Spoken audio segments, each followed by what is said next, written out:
então eu, Anderson Blazak, com código de pessoa 6948707, autorizo o uso da minha imagem para essa avaliação da disciplina de anatomia.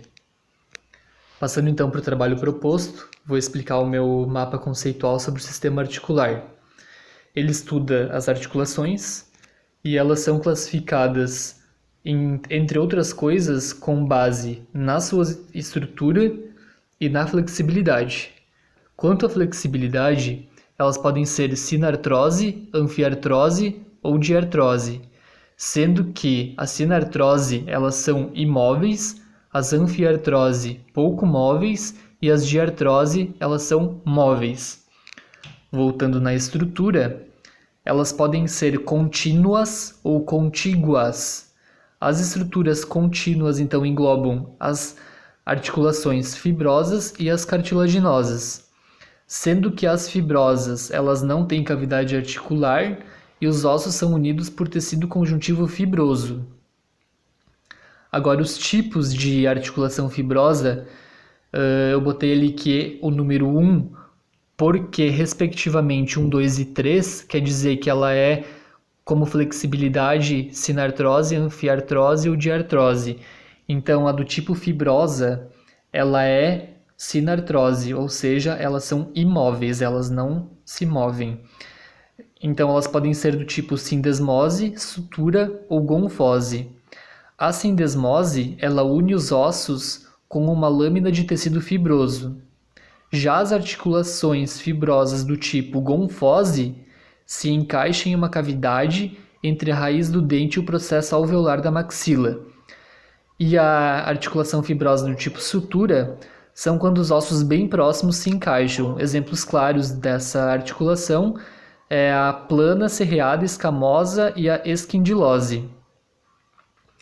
Ainda na estrutura contínua tem as cartilaginosas, que são união de estruturas por cartilagem hialina ou fibrocartilagem, e elas também não têm cavidade articular. E outra coisa também da articulação cartilaginosa, eu botei o número 2 ali porque, quanto à flexibilidade, ela é anfiartrose, ou seja, ela é pouco móvel. Então, entre os tipos de articulação cartilaginosa está a sincondrose e a sínfise.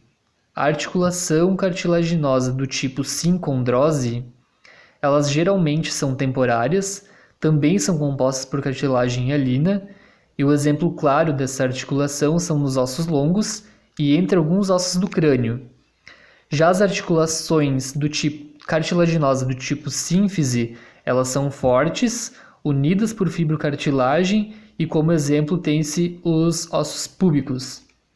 Então todas essas que eu falei até agora, elas englobam dentro da estrutura contínua. Agora, na contígua, a gente tem todas as sinoviais. E as sinoviais, quanto à flexibilidade, ela é diartrose, ou seja, elas são móveis. Então, as sinoviais elas são um pouco mais complexas, porque são as mais comuns no corpo humano. Tem esse nome por causa do líquido sinovial que é produzido dentro da lâmina sinovial, da cartilagem ali. Então, quanto aos tipos de articulação sinovial, temos articulação sinovial do tipo plana, que tem esse nome porque a superfície dos ossos são planas e elas permitem o movimento de deslizamento. O exemplo dessa articulação, então, é a articulação acromioclavicular. Já a articulação sinovial do tipo gínglimo, ela tem o formato de dobradiça, elas são uniaxiais. O que quer dizer isso? Permite apenas o movimento de extensão e flexão. E o exemplo dessa articulação, então, é a articulação entre a ulna e o húmero. Já as articulações sinoviais do tipo selares, elas têm esse nome porque a superfície articular do osso é em forma de sela.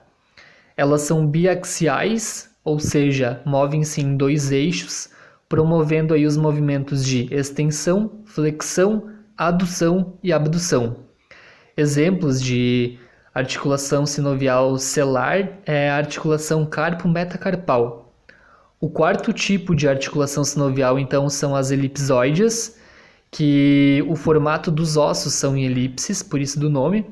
Elas são biaxiais, ou seja, os mesmos movimentos que eu citei anteriormente. E o exemplo dessas articulações são articulações metacarpo-falangianas. Outro tipo de articulação sinovial são as esferoides, que elas se encaixam em cavidade de outros ossos. Tipo, um osso encaixa na cavidade do outro osso.